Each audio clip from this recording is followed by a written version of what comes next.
Hello, and welcome to the Doof Book Club, our monthly live stream discussion of a book chosen by you, our listeners. My name is Patroclus, and this is my good friend Achilles. Okay, I didn't really think through how those would sound when you had to read them out loud. I should have done a practice run, I to be honest. committed to them. See, you say Patroclus, but I say Patroclus. I'm, You're I'm, probably right. well, I did do the audiobook, so Oh, in the audiobook it was Patroclus. you're probably right. Hello, everyone. Happy Friday. Welcome, welcome, welcome. We hope you're all having a wonderful evening. I'm sure we know a lot of the folks in chat right now. I see a few people I recognize. I see Jade. I see John. I see Chris. I see Not. But if you are joining us here for the very first time, welcome. We have already introduced our names, or our fake versions of our names, but we are Doof Media, and we make podcasts all about the stories we love. We also arrange and organize this here monthly book club that you're listening to right this very minute. Matt, what's a book club? Well, in this particular case, Scott and I will select 5 books from a pool of books submitted to us by our wonderful Doof community. We put up a poll for all of the supporters over on Patreon at patreon.com/doofmedia, and we let those patrons vote on which they'd like us to talk about. The book with most votes wins, because that's how votes work, and then we all read it. And then we meet here on the last Friday of the month, or when that happens to be a holiday, on the first Friday of the following month. That's why we're here today. And we spend an hour or so chatting all about the book. But before we get into this month's book, we have a little bit of homework to do because we have to figure out what next month's book is going to be. Because as Matt said, we do put a patron poll up for all of our patrons on Patreon and allow them to pick, but we also give a special bonus treat to those of you who attend the book club live.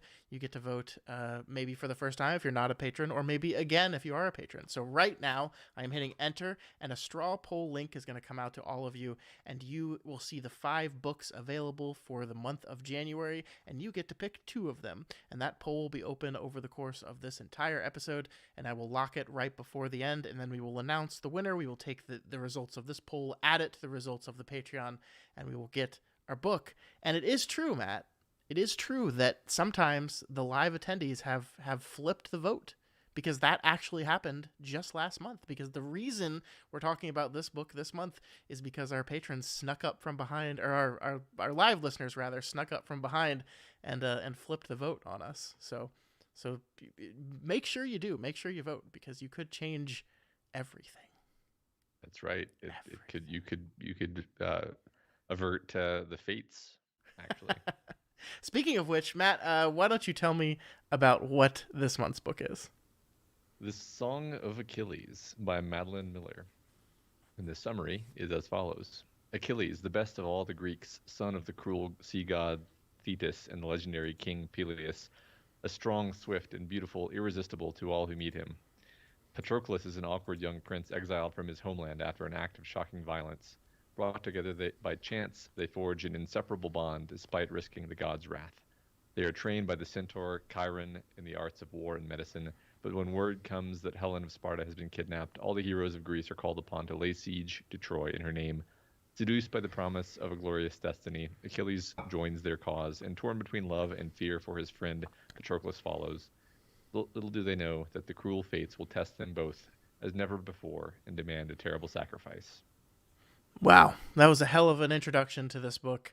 Matt, tell me about The Song of Achilles. What did you think of this novel? And those of you listening at home, as Matt is sharing his opinion, I want you to share yours as well. What did you think of this novel? Had you read it before? Did you read it for the book club? And what did you think of it? Matt, go. I'd say it was a rare delight.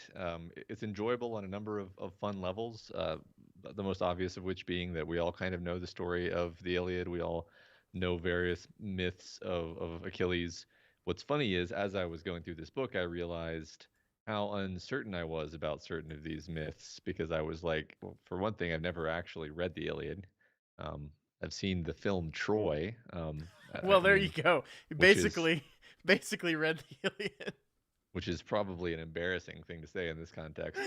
But anyway, I really enjoy the kind of interplay between this story and the legends and myths that I know of, and then of course, so that's fun on one level, and then just as a story about the character of Patroclus and the character of Achilles and these other side characters who are just so compelling and delightful. It was just extremely enjoyable, and Really a very quick read, very enjoyable quick read. That was my overall impression. Mm-hmm. Yeah, I pretty much agree with you. I was kind of enchanted by this book. The story of the Iliad is actually, I don't know if I've ever talked about this, but weirdly important to me. Like my grandfather decided, I had to have been like 7 years old. He gave me this big, expensive looking version of the Iliad and the Odyssey. It was not just like the poems. It was a version geared more towards children, probably not 6 or 7 year old children, probably children a little bit older, because I tried to read it on my own and basically couldn't comprehend it. But I have this very distinct memory of my father, like night after night, reading me just a few pages from the Iliad, and I was enchanted by the story from a very small boy. I loved Achilles as a character, and I went into this book having no idea what it was about, right? Like, obviously it's called the Song of Achilles. I didn't know whether that was going to be a literal thing or like metaphor, like it. It was a shock to me when I opened the book and said, "Oh, like we're in ancient Greece. This is when you say the Song of Achilles, you mean Achilles." Okay, gotcha. That was kind of a delightful surprise, and I think I agree with you. The idea that we know the story so well, and especially know the story so well, that to kind of realize what we're doing very early and then like knowing where it's going, I think adds gravitas to it in a way that I just found, tragic and horrible, but also beautiful and delightful. It's great read, great read. Yeah, I mean, one thing that's interesting is it's one thing to know the story of the Iliad. It's another to really think through the drama of it, Mm-hmm, mm-hmm. and because it really is a fantastically dramatic story. Yeah, The bones of it are very solid, yeah. and I never really thought about it this deeply before. Mm-hmm. What did you do to my face in the video, Scott? Something's Why did something's it? wrong. That's weird. I don't know why it did that. Uh, so yeah, let Okay, you talk while I try to deal with yeah. whatever the fuck's going on there. While you deal with that, I'll just look and see what everybody else thought. Not really loved it. They burned through it, and Cersei within about a week of each other. So I guess is Cersei a sequel? I haven't really looked into I believe Cersei came out this. first. Okay, well that's cool. I didn't know about that. Chris, kind of like us, had no idea what the book was about. I agree with you, by the way, Scott, that I didn't actually know this was going to be just sort of an Iliad retelling. I thought it was I had no idea what it was going to be, and they were delighted by it. Great experience, neat concept. I agree. John loved it as well. Read it shortly after reading the Iliad, which is sounds like a really fun juxtaposition. Mm-hmm. Jade Z enjoyed it at the beginning, and then my screen flickered and I lost They what. say that they read it while they were playing Hades, Hmm. which based its portrayal of Achilles and Patroclus largely on this book, which is great.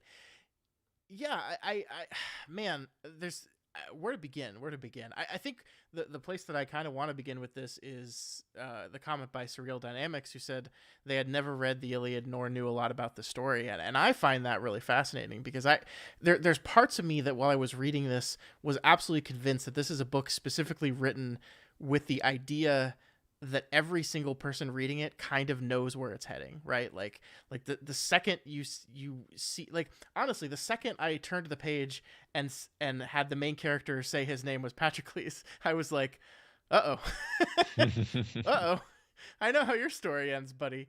And like that idea kind of permeates the book, and it becomes textual in many places, because one of the great things about the story of Achilles, to me, one of the most fascinating things, is that he's a person that kind of was very specifically told what his fate was going to be. It was very specifically laid out to him, as it says in this book: if you go to Troy, you will die.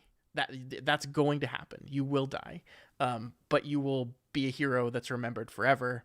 And it's really a delightful thing, because just by the existence of the story, that proves itself true, right? Like the idea that Homer wrote down the Iliad, and Achilles probably not a real person, right? Just even if there was a ancient Greek hero named Achilles, this character is probably just an amalgamation of like hundreds of different stories about different things. It doesn't matter. Like that he was memorialized in Greek myth, and then it's Greek myth that we thousands of years later are still reading, is kind of delightful and fascinating. Yeah, I mean Homer was probably not even a real person, but Sure, yeah. anyway, but yeah, no, that's why it's amazing. It's this amazing historical artifact. It's Mm-hmm. which is relatively unique, really. And that, I think, one of my favorite things about this experience was the theme that emerges over the course of the book, and then I think is sort of underlined near the end, which is an explicit analysis of the morality of the old ancient times versus the morality of the modern times. And I Mm-hmm. think it comes to a head when Odysseus makes his argument at a certain point where he's basically like, you don't know what's going to be remembered. You don't know what's going to be revered. In different times, men revere different traits. For all you know, someday Patroclus may be revered, and Achilles may be condemned, Mm-hmm. which which is sort of true, right? Like that's sort of the what the author is getting at is that our morality has shifted so much that the kind, sensitive, empathic Patroclus is our protagonist, and he is, the book does the clever switcheroo, which is that he is actually the best of the Greeks, Yeah. the best of the Greeks, except by our standards, not by the Greek standards. Yeah. Um, and I really enjoyed that. I enjoyed along those lines. I enjoyed the analysis and kind of digging into the character of Odysseus, even though he's a side character. I love how he's Sure. portrayed as this kind of like he's brilliant, just like he is in the story, right? He's authentically brilliant, but he is too clever by half, as the saying goes, and and arrogant and um, just a little bit too full of himself. And by the end, there's a kind of smug satisfaction in knowing that he has to go through absolute hell to ever get back to his wife, because you're like, you deserve this because you've sort of created this situation. Yeah. Sure. Yeah, I like what you said about, and I'm going to continue to call him Patroclus, even though I know that's wrong because I can't help myself. I actually think it's Troy, that the movie that we've been referencing, which, by the way, not the best movie in the world, but I thought it was fun, and I think it's my testament to just how much I like the story. That like any version of story that tells anything resembling the story, I'm gonna be in on. But I think I'm pretty sure they call him Patroclus in that. But anyway, I love the idea of him kind of being anachronistic in this world. Like he is, as you said, kind of supposed to represent modern morality kind of thrown into this ancient time, and the ways in which he, very specifically pings off of Achilles, is especially fascinating because Achilles is, at least in this novel, is kind of very very firmly set in Greek morality. Where he just doesn't, and it's kind of shocking to Patroclus at times when like the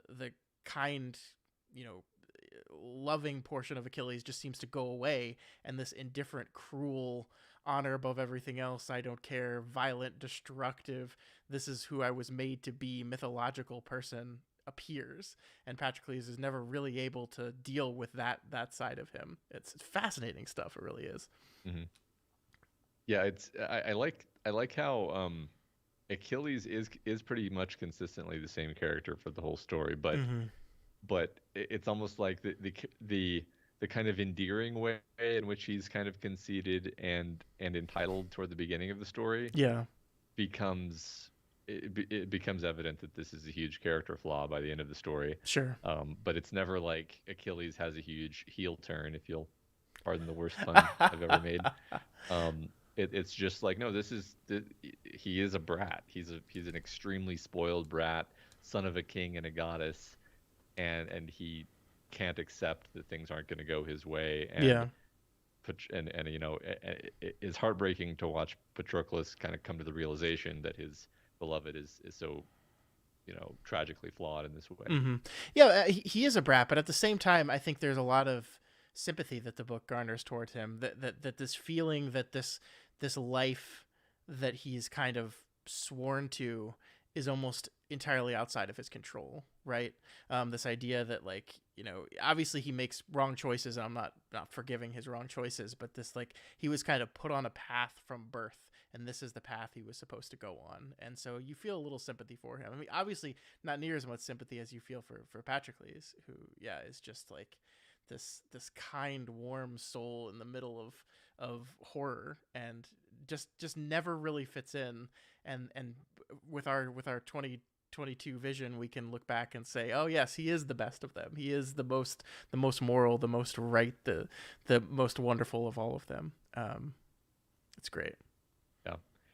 Yeah, the one trait of Patroclus is that he is kind and generous toward everyone, including the people who are lower in station, including the slaves and I guess I could just broadly say women, because women in this Yeah. story are um, by definition lower in station. From the very beginning, I don't remember the exact phrasing of it, but um, I love when Patroclus' father, unveils his bride and she's smiling, and it was like, and that was how they knew she was simple, for Greek women never smiled at their weddings, and it was Yeah. like, oh my God, like just such a great poetic way of saying what a what a bad life of disappointment women have in this world, and it's utterly consistent throughout the whole thing, even though mostly it's in the background. I would say it remains in the background until we get to the island where Achilles is hiding, and then there are more actual female characters, and then Yeah. from then on, I think it's pretty consistently we have these women who are utterly oppressed and unfortunate, and it's really um, tragic to watch this thing unfold in the background. Oh Yeah. my No. God, my face.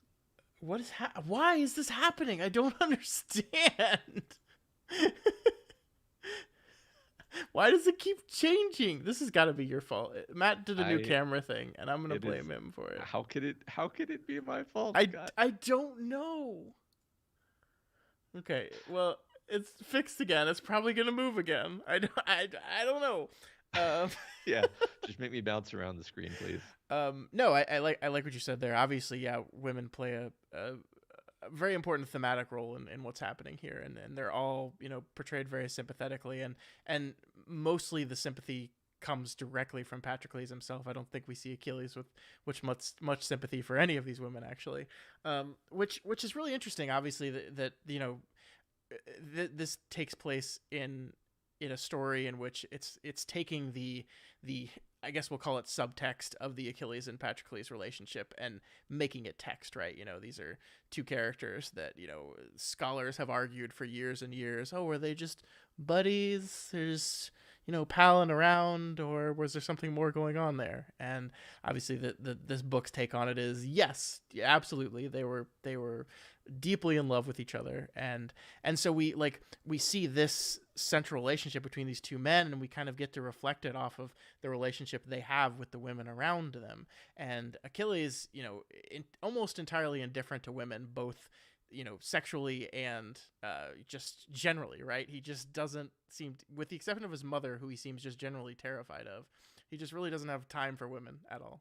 Hmm. Whereas Patroclus is like incredibly sympathetic towards just about every woman he sees in the story, right? And Hmm. like he gives one a pity bang at some point in the story, which I found really fascinating. That I think you were talking about this in our chats earlier, how often the story about two, I'll say gay men, although we can maybe talk about that later, but how often there is heterosexual intercourse surrounding these two men. How often the Hmm. book goes to that is really interesting. Yeah, yeah, exactly. Yeah, I mean, we can talk about that now. Just the idea that the book never really uses the categories for heterosexuality, homosexuality that we would use in our modern, Yeah. even those words, they have they have conceptual baggage with them that pins them to kind of like specifically late 20th, early 21st century. Yeah. Um, and yeah, the book never uses these words because the concepts that exist in this ancient world are just not really analogous. Sure. And I don't know. I thought that was it was interesting. It was interesting in kind of a um, the this is water metaphor where you forget that a word is carving a word shaped hole in your mind until you remember that words are just words and you don't have to use them. You can think more freely. Sure. And the book did that thing where it kind of kicked me out of that normal groove for a while, which was liberating in that way. Yeah, I mean that's a great point. I mean, this is why I kind of like hesitated to even say gay men, because it Hmm. just it doesn't they're two men that are in love with each other. It doesn't matter which labels we actually d- prescribed to it. It doesn't matter. And I think you're right that ultimately, in the ancient society, they didn't categorize quite the same way we do. So it's just kind of a waste of time to try to pin these things. It doesn't actually matter, but I mean, it is definitely like a relationship that, within the context of the story at least, it's not that it's like explicitly forbidden by the society, but like there is this very real sense of like, okay, that's fine to do when you're like boys and stuff, but you boys should grow out of that. Like that seems to be the prevailing idea, that everyone around them maybe tolerates it is the word, but doesn't exactly embrace it. That if Achilles was not, the greatest warrior of the Greeks, perhaps it would be tolerated even less. I don't know. Hmm. Yeah, right. I mean, definitely it seems to be a society that we would call horribly toxic in a lot of ways. Like Yes. the whole interlude on, I forget the names of all the places, but Achilles' home city and his home castle, basically, it's just like all the serving girls are basically they're effectively in sexual slavery. Like Mm-hmm, mm-hmm.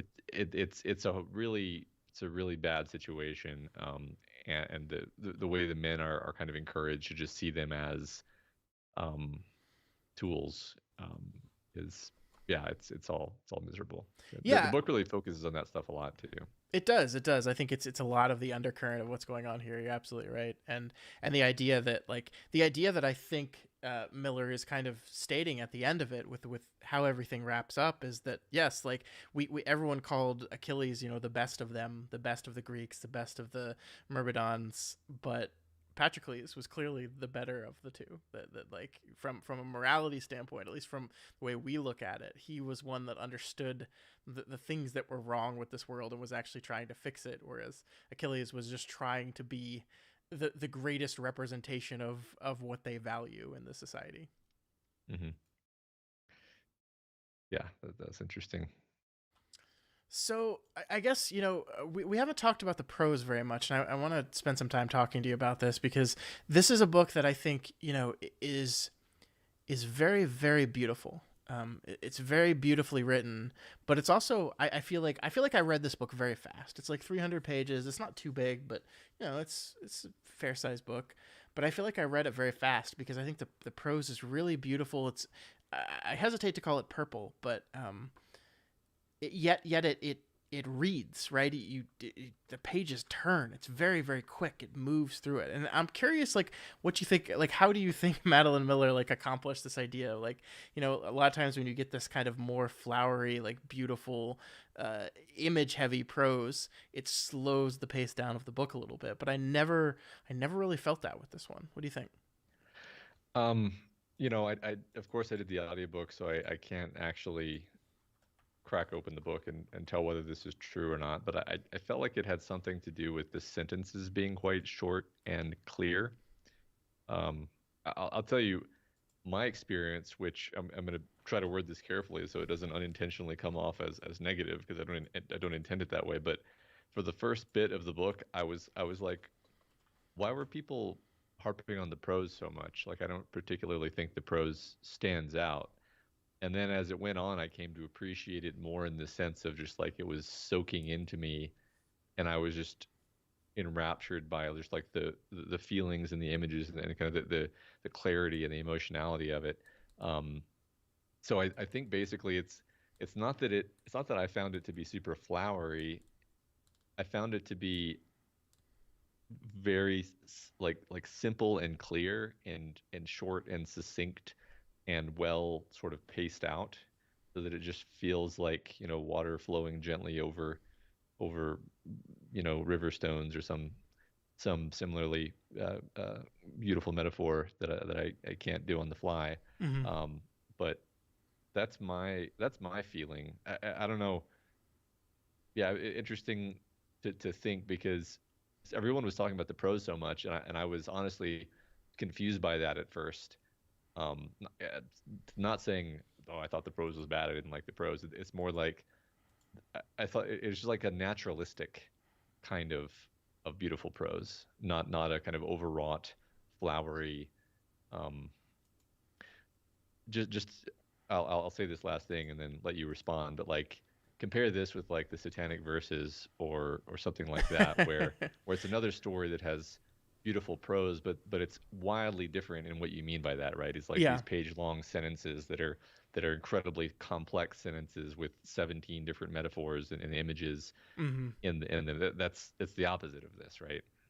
Yeah, it's poetic. I mean, both John and Evil Doom are pointing out here that Madeline Miller very specifically is drawing from the Homeric prose of the Iliad in the way that she writes. She's trying to kind of stylistically ape that, and I think Evil Doom points out here that she describes Achilles' skin as the color of freshly pressed olives, which is not a color that skin is. But it summons a feeling, which is exactly the way Homer wrote those stories. So it is trying to be poetic in a way, but poetic in a different sense than I think Satanic Verses is such a great comparison here, because that is trying to be poetic, but it's trying to be poetic in almost like an intentionally obtuse way. And I don't mean that bad, because I loved the Satanic Verses. I really enjoyed reading that story, but like Mm. that's trying to be like poetic in the way that like you want to read the sentence again and again and again to try to decipher 16 layers of meaning from it, whereas this is just trying to be poetic in that just allowing the words to wash over you generates a feeling and a mood and a tone, and that's it. And that like we don't have to decipher. And I think part of her ability to do that is because we all know the story so well, right? Like, well, not all of us, but most people know the story very well. So it's like it's kind of like watching a movie you've watched 100 times before. You can maybe focus on a different part of it because you know the plot beats so well. And in this case, the part we can focus on it is Madeline Miller's just like beautifully written and descriptive writing, and I think that's like it's such a fun idea. Like, it seems so simplistic to just say, "Oh, I'm just gonna tell the story of Achilles from the Iliad," but I'm gonna tell it in novel form, and I'm also gonna really push up the subtextual part of his relationship with Patroclus, and that's going to be kind of my MO for the story. Like, it's simple but just remarkably effective. Yeah. I mean, think about how much time we spend on the mountain with, um, is it Chiron? Yeah. It's a pretty big part of the book, and there's no conflict. The only tension is this lingering background tension that you know this will end at some point, Mm-hmm. Mm-hmm. and it's just them hanging out, having a delightful, you know, sort of childhood transition to young manhood, and it's like it's beautiful and poignant, and you just kind of want to swim around in it, right? And I think that's largely because of the way that the prose makes you feel, the way that the prose pulls you into this, and it just soothes you with the beauty of the words. Um, Yeah.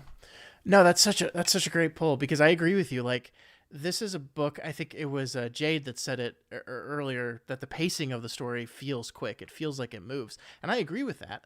But also, we spend a lot of time, like we spend a lot of time at the beginning just with Patroclus and Achilles as kids living in the palace, right? Then we spend a lot of time with them as just young adults learning to fall in love with each other, while also kind of learning how to survive in the world up on the mountain. We spend a lot of time in these places, and yet it does feel propulsive. It does feel like we're alive in these scenes, and we're moving through them at a pretty quick clip. And I think part of that is, again, what I said at the beginning, this idea that like we know where this is going. And you're so right that like the idea that we know, especially because the book opens with Helen selecting her husband, right? Like, that's like the opening scene of the book is the moment where Helen goes to her new husband, which we know she'll be stolen from. We know that whole thing. And so we're immediately put in the place of like, oh, this is going to be about the Trojan. Like, eventually the Trojan War will come into this. And so it allows scenes like that, where we're just having our characters kind of like lazily discover each other. That thing, that Trojan wall is looming in the distance. And so it allows those scenes to be propulsive, because in the back of your mind, as you're just sitting there enjoying this peace and the serenity, you do know that is inevitably coming. And it allows, I think, you to move through those scenes in a really effective way. yeah, It's so good. It's so good. Yeah, it really is very clever because I totally agree. I remember I texted you somewhere toward the beginning of the story when I'm just starting to fall in love with these characters. I texted you, man, I hope nothing bad happens to Patroclus or Achilles. Obviously joking because I know how the story goes, but then Famously dead people. yeah, but there's a part of you that's like, well, maybe she's gonna twist it somehow. Sure, yeah. Like there's no law that says just because this seems to be a retelling of certain aspects of the Iliad that she's going to play it out, which she then proceeds to play it out pretty straight, according to the The story as far as I know. the original text, yeah, yeah. I mean, that's one thing I saw people noting in chat before. The idea of the Achilles heel was a thing that was added, subsequent to the Iliad. Like there's nothing about the Achilles heel or the mythological story of Achilles being dipped in the river, all but his heel, so he was invulnerable. That was a mythological flourish added after the story, and so Madeline Miller thought we'll leave that part out of it, and I think all the better for it, right? But yeah, there is part of you, I think, that like you're approaching the end of the story, right? And it's like Achilles is strapping Patroclus up in his armor, and I'm like, okay, I know how this ends.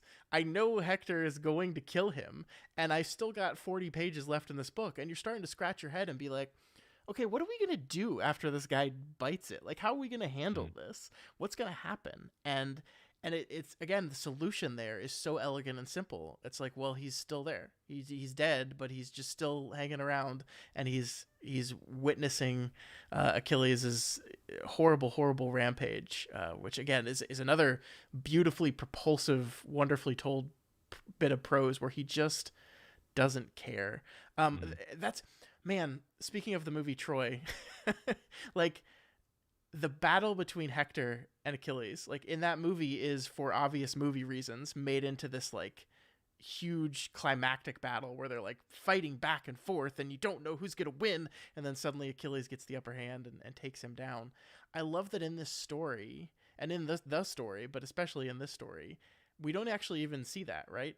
He just chases after him. Hector runs away. He defeats a god. He defeats the river god, gets to him, and then the scene ends as he throws a spear. We don't even get to see it land, right? It's just kind of by design anticlimactic because the second Hector kills Patroclus, it's over.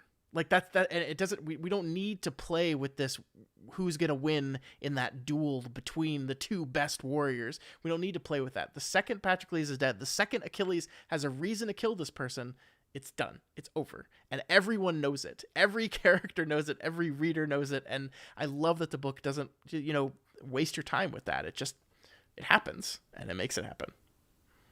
yeah, I agree.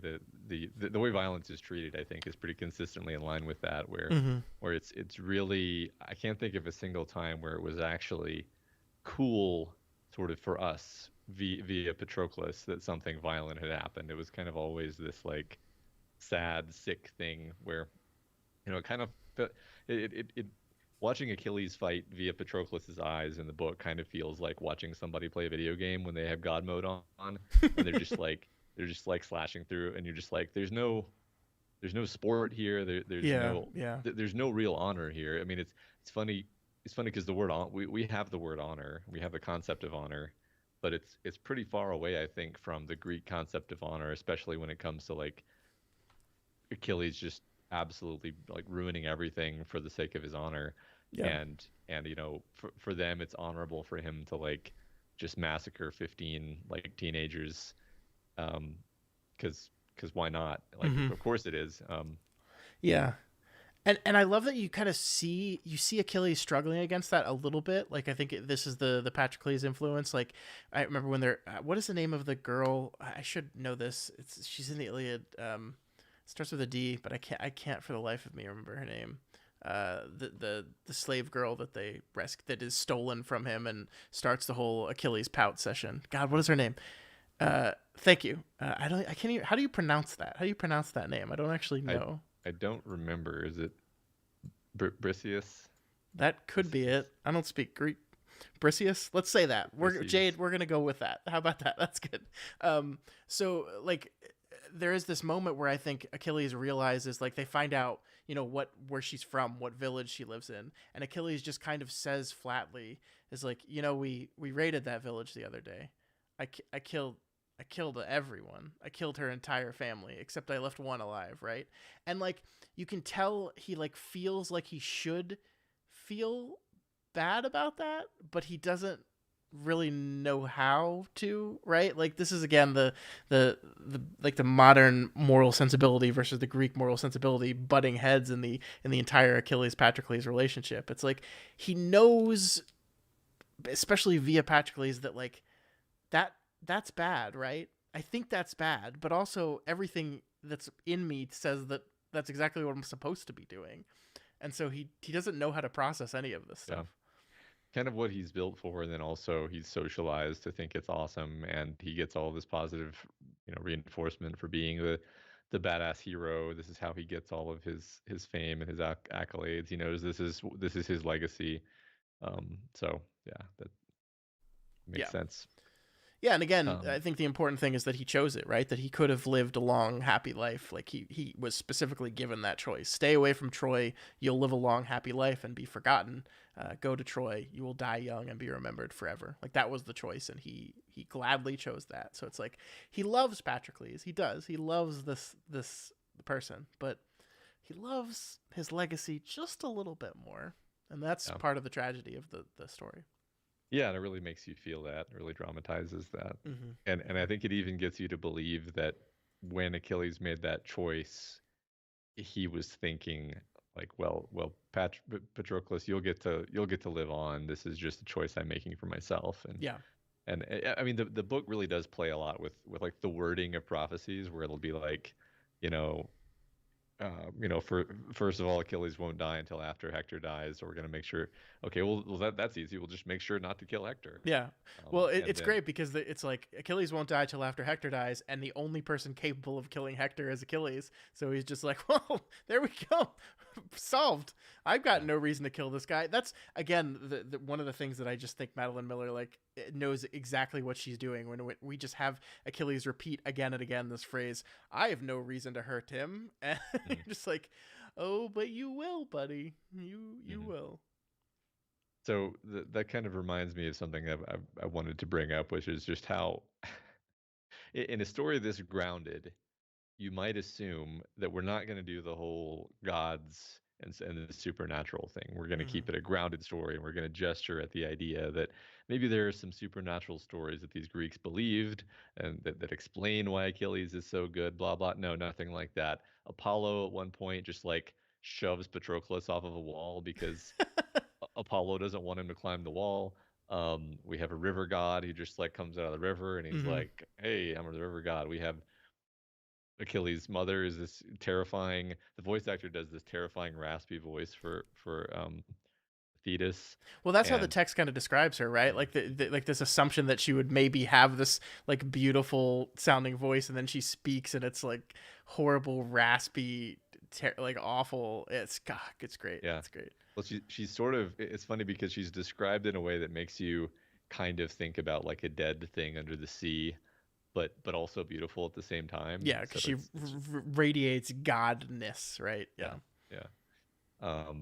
And so it's just I don't know. I just thought it was fun that the book manages to somehow feel both grounded and authentic, and then also that there's a centaur dude who teaches them how to do stuff. Yeah, I mean, it's definitely not like a take that I think it's very similar to the Iliad in that like gods are real, they're doing stuff, they're playing a very important role in the story. I mean, I know you haven't read the Iliad recently or ever, but like the fighting amongst the gods is actually like a big part of that story. Like it is like yes, we have these Greek characters and we go down to the mortals, but we also like a lot of the scenes in the story are just like gods bickering with each other, and I think that's essential to the story of Troy and the Trojan War. And so it's really doing it a disservice if you just kind of carve all that stuff out. I understand why movies do it all the time. I get that, but that it embraces it in a lot of very specific ways, I think is great. Yeah, that was one of the things that made me want to read the Iliad. Actually, was the hints of that in the background, where you'll just hear somebody at the meeting or whatever be like, or Thetis will be like, you know, Athena is really mad about this, and Apollo is going to do this and such, and you're like, wait, what? What's happening? Yeah. Oh, that's all we're going to learn. We're basically just learning that, which I think is authentic to this to the Iliad, is that like the Trojan War is this sort of proxy war between the gods. Mm-hmm. Um, or you can say that it's all a metaphor, that the idea of the gods it is a metaphor for the war. I think what's always been fun to me about the Iliad is I actually think it works both ways. It That does.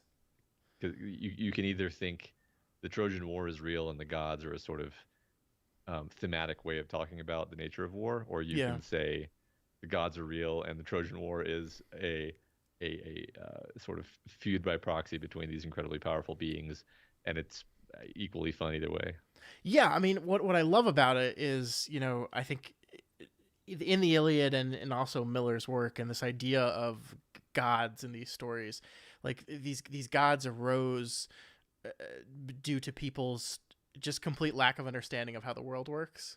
And so like I love in this book especially the way you're absolutely right. We just get little bits and snippets of like someone comes in and says, "Oh, you really pissed Apollo off and you better do something, or like this bad shit's going to happen, or suddenly you're just not going to get any wind for a month and you better do something." And so like there are these things that only appear directly in the story at little beats, and mostly are just these far away things that are supposedly having these very powerful arguments and disagreements and fights that are going to affect everything, but they're so far removed from your daily existence. It's just a perfect metaphor for like what it must have been like to be a human being that just doesn't understand anything of anything that's happening in the world, and like these crazy ridiculous weather things could just happen and you don't know why, and you don't know what to, and it's just like like just imagine what it was like to live it, like when you just we even barely have an understanding of how things work, right? Like after thousands of years in science, we've like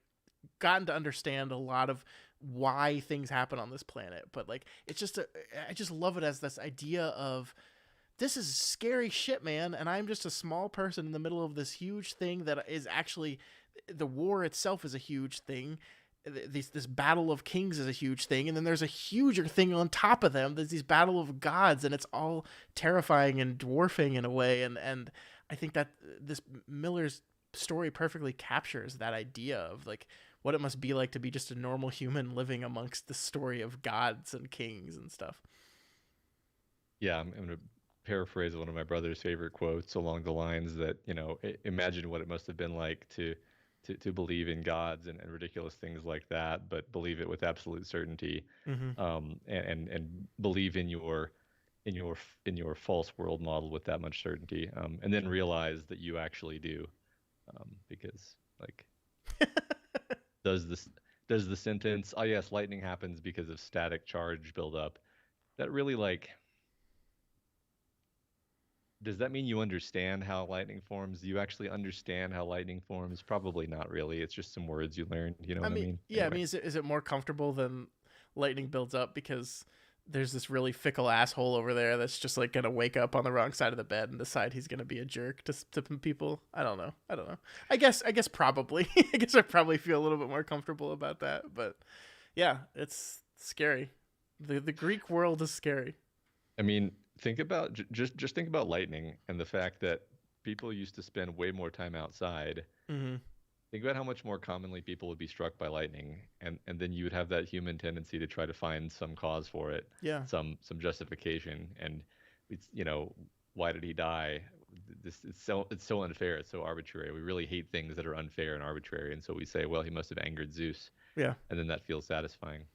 It just makes sense why so many cultures have like lightning gods, right? Because like, yeah, you're just walking through your field and then like, boom, and you're Yeah, like, what? What the yeah, fuck was that? yeah. You got killed by the sky. Yeah, Yeah, like John says in chat, it's like, well, he didn't sacrifice a goat last week, and now he's dead, so we should definitely make sure we yeah, sacrifice goats going forward. yeah. And Um, like, more goats means happier god, right? So like, uh-huh. we gotta do a lot of goats, y'all. Yeah, yeah, yeah, I mean, exactly.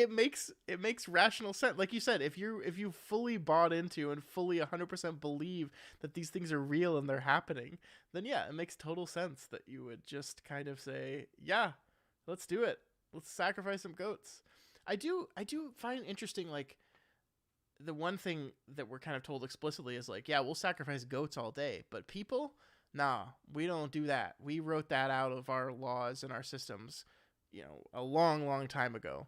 And then they like do it a Hmm. lot. Like they constantly like it's just like really the code is like we'll only not do it until like things are really really bad, and then I'll definitely murder my daughter to appease a god, and it works.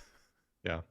Yeah, no, I love that. I love how it kind of shows the gradual fraying of humanity of this group of horrible people Yeah. as time goes on. Yeah, that's another thing the book kept is the idea that this war lasts 10 years, Mhm. Mhm. which is just so ridiculous to imagine that like by 10 years in, you have to be like, this has outlived any possible positive utility. Like no amount of loot that we're going to take from Troy Mhm. could pay for the 10 years that I lost and all of the men that were lost. Yeah. I could have made that much money just farming like I was gonna do. Um, Yeah. but now it's a matter of honor, and it's a matter of stubbornness basically. Um, and that's why it becomes increasingly horrible and brutal. Um, Mhm. Mhm. yeah. Yeah, and I think one of the most disturbing lines to me, I think, is the idea that woman that Agamemnon does eventually sacrifice. I think it's his daughter, right? Yeah. This lie that is told that like no, don't worry, like she was told beforehand that this was going to happen, and then I think it's Patroclus himself who says like I saw the look in her eye as she realized what was happening. She didn't know, no way. Yeah. And that like Right. the horror and the absolute cruelty of that is just awful. Hmm. Yeah, no, I think it just speaks to how these men consider honor to be more important than anything else. Yeah. And toward the beginning of the story, you want to believe that Achilles loves Patroclus more than he loves honor, but as the story unfolds, you realize that it's not as true as you wish it were. Yeah. So that's a good point. Kind of talking about the ending a little bit, because obviously in the end we get, Patroclus has been killed and is kind of stuck. The Greek tradition of like if unless you're buried, properly, you don't get to go to the underworld. You just kind of sit there, and so he's just kind of stuck sitting there. But then at the end, his mother-in-law, I don't know, Thetis has pity on him at the end, and allows him his burial rites, which allow them to go into the underworld, and it kind of ends beautifully with them together in eternity. But like I guess the question I have for you is we've kind of circled around this a little bit, that like by the end of the book, like Patroclus has kind of realized that Achilles is maybe not quite the person he thought he was. That like he obviously is this person that he loves, this kind, gentle, but also incredibly talented person that he fell in love with. But he's also this other guy, this destructive kind of blood god, best of the Greeks, destroyer, and also selfish, and also child. Like he's all these things. And I don't know. Did you are we supposed to feel like, I think we're supposed to feel good about them getting like to spend eternity with each other, right? Yeah. Yeah, I mean, I saw it as one of, I don't know if there's a word for this, but the sort of love story where it's really about how there is no kind of perfect love, Mm-hmm. that everyone is flawed. The person you love is flawed, probably flawed in ways that are going to hurt you, and you can't help but loving them. And that's kind of a timeless human tale, really, very empathizable. And so I think it's bittersweet is what it is, because Yeah, that's fair. you're not like, and now they're going to be like happy forever, because it's like, well, no, they're in the underworld, Yeah, they did. so they're not going to be like happy, but that there's a kind of peace and contentment and closure, Sure. which is obviously better than Patroclus just hanging out in a tomb, um, on the surface for the rest of eternity. Sure. Yeah. No, I agree with that. I mean, we get to kind of see them be with each other, while also recognizing that it's kind of Achilles' actions here that kind of forced it to have to be in the underworld instead of getting to be, together their entire lives. Yeah, yeah, Yeah. The dreariness of the underworld is always so depressing to me in yeah. Greek mythology Sure, specifically. sure. So let's talk about Achilles' son a little bit here, because Jade brought that up, that the sporadic elements of quiet horror, Achilles' son being this absolute terror. Um, he's really an interesting character, isn't he? Because he's kind of like exactly what like the the ideal Greek soldier is in a lot of ways, right? Like he's cruel, he's ruthless, he's like he doesn't give a shit about anything, and he's punished for it. Like we see, he has a very short life. He dies. Hmm. Is it who kills him? Is it Menelaus that kills I Pyrrhus? I think think so. he's one of those kings. Yeah. Yeah. Yeah. One of the other kings. Yeah, no, I mean um Pyrrhus is far from likable. No, he's a fucking asshole. He's extremely awful, but and I can't even genuinely say that I felt emotional sympathy for him, but I did sort of feel like the book was casting him as a kind of a creature that had been damned by his own origins, Yeah, that's fair. because he was raised by Thetis in the like dehumanizing god world under the sea or whatever, Mm-hmm. and he has so it's like I think the book says as much, that it's like everything bad about Achilles, and then none of the good and the light of the human world, and or certainly none of the sort of humanizing love of Patroclus, just the hard edged sort of god Yeah. nature, which in this story is kind of dark and evil and twisted. I think that's a great point, because you could say that like this that Pyrrhus is kind of an example of what Achilles could have eventually turned into, had not he had the the Patroclus Hmm. influence throughout his life, that his relationship and his love with this person took what could have been an absolute monster, and allowed him. I think one of the most important moments in the book, right, the moment where he is begged to return the body of Hector. Hmm. He's doing this terrible, cruel thing in his grief and anger, and the king of Troy comes to him and says, and like appeals to his common decency, appeals to the Patroclus side of him, and says, please, like, do this one thing, please. And he acquiesces, like, to something that his son would never have done, right? And Yeah. perhaps something that Achilles never would have done had not he had the influence of Patroclus. So yeah, I mean, I think that's, you're absolutely right there. He's like the perfect example of like of what his mother wanted him to be. Like this idea of godliness as, treated by many of the characters as a good thing. Like, you want to achieve godliness. Eventually, Achilles, if you live long enough, you will ascend to godhood. And we're kind of told throughout our experience this thing that godhood is actually monstrosity. You become amoral. You become monstrous, terrible. And Yeah. so that's not the thing to strive for, actually. Yeah, because even in the story they reference like Hercules and these other characters where it just seems like, at least within the context of this story, it seems like all of the Greek heroes end up turning into monsters and Yeah. destroying everything that they love, or watching everything that they love be destroyed, including Achilles here, and then dying young. Um, like I'm no Greek scholar, but I have read a lot of the Greek myths, and my recollection is that they're generally all horribly tragic, and you basically don't want to interact with the gods or anything supernatural at all. Like it never comes out well for you. Yeah. I can't think of a single Greek character who had an interaction with the gods and came away from it the better. Yeah. Um, Yeah. so yeah, just man, So just except Kratos, I yeah, guess. Kratos had the right of it, right? Just kill them all. Just kill Kill them 'em all, all. man. Except for the Yeah, one that's your son. But we'll worry about that yeah. later. The closest thing to an exception that I can think of is actually Odysseus, but he has to go through this hilariously elaborate gauntlet Yeah. to actually get back to his wife. So there's a sort of maybe penance there. And also he's not quite a warrior so much as he is like a trickster Yeah. archetype. Yeah. Yeah, that's fair. All right.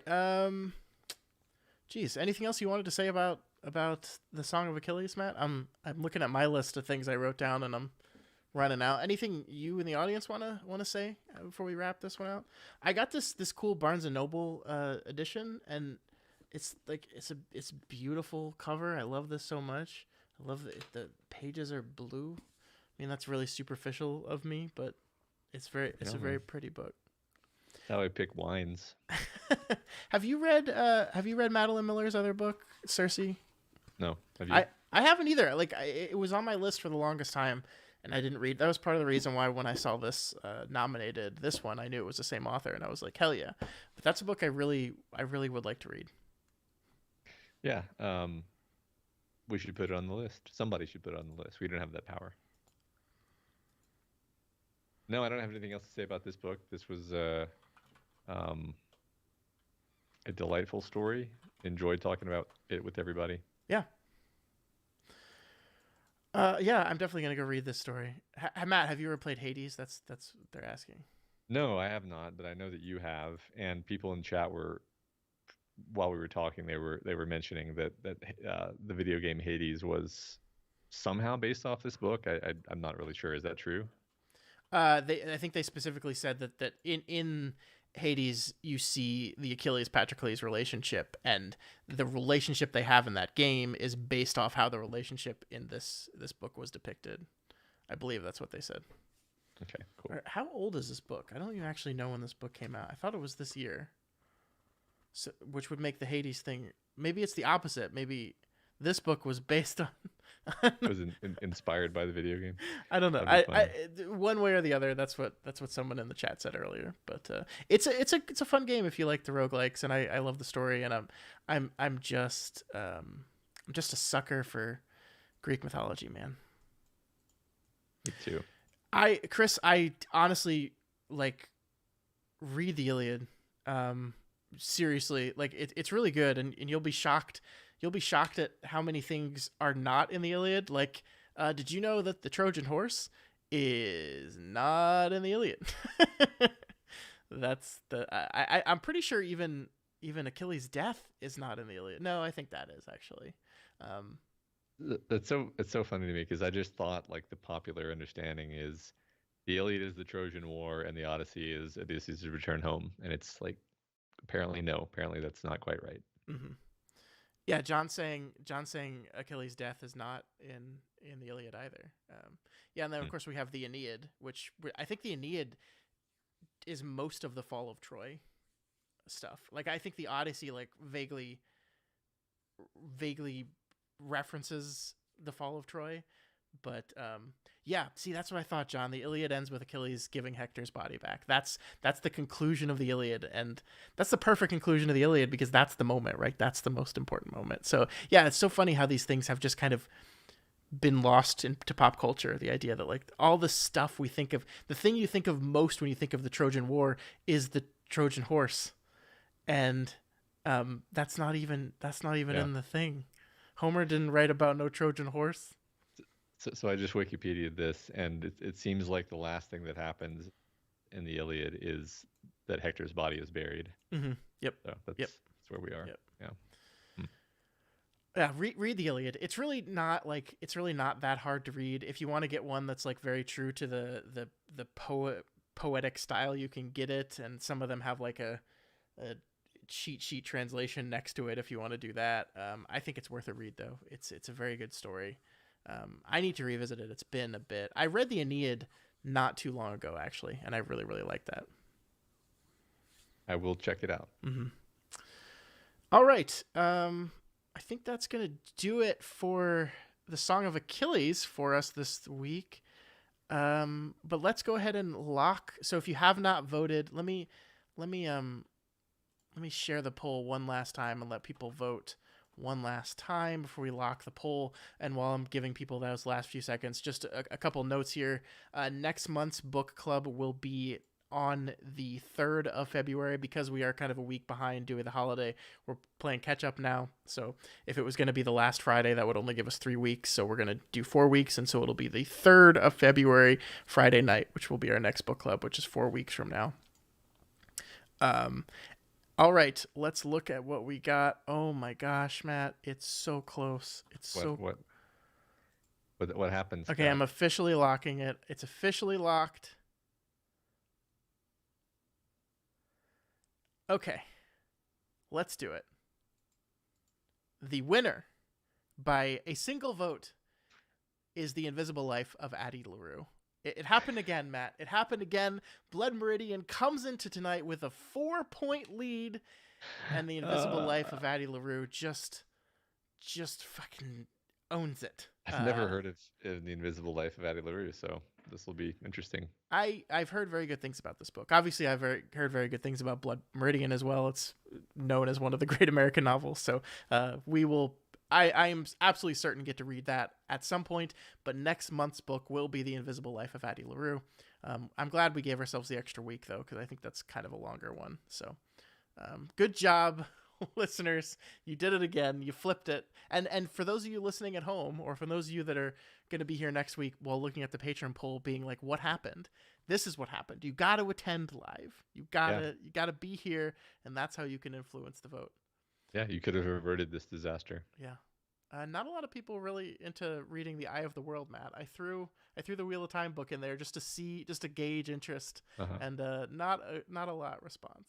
I don't think we ever need to try that experiment again, Scott, but I appreciate you doing it. What? Really? You don't want to? To do the Eye of the World. Yeah. I mean, I I wouldn't thought I mind doing thought it. I thought you would want to. I thought I you would mean, want to. I would enjoy doing the Eye of the World, but Okay. if it got no interest, then I'm fine with it. I'm fine with it getting no interest. Not particularly surprised. You know, Yeah. I do. That does kind of make me curious to see like what a Game of Thrones would do on the poll. Just Yeah, maybe we'll out of try that. Maybe curiosity. we'll try. As soon as the Winds of Winter is announced, its publishing date is announced, we will put a Game of Thrones on the poll. How about that? How about that? Is this kind of like Achilles will live until Hector dies? Yeah, exactly. Yeah. Okay. It is not 3 votes ahead on the straw poll. It is, yes, it is 3 votes ahead on the straw poll. Oh, actually, oh no, oh, it's tied. It's tied. Oh, I was wrong. Oh wait, what? It's tied. So wait, do we have to tie break between Blood Meridian and the Invisible Life of Cormac McCarthy? That can't be the right name of the book. The Invisible Life of Cormac McCarthy. The Invisible Life of Addie LaRue. Oh my gosh, it's all tied up. I think we're gonna go ahead and say The Invisible Life this time, because I already announced that, and I don't know if someone clicked off in between the time me realizing that I read my poll wrong. That's fine. I'm sort of apprehensive about Blood Meridian anyway. I I did. I, I Yeah, I did lock the poll Trinkard. I just missed one of the votes that was made for Blood Meridian. I just didn't see that someone had additionally voted for that when I originally did it. So it was all on me. It was no one did anything fishy. It was all on me. But we're gonna stick with The Invisible Life of Addie LaRue.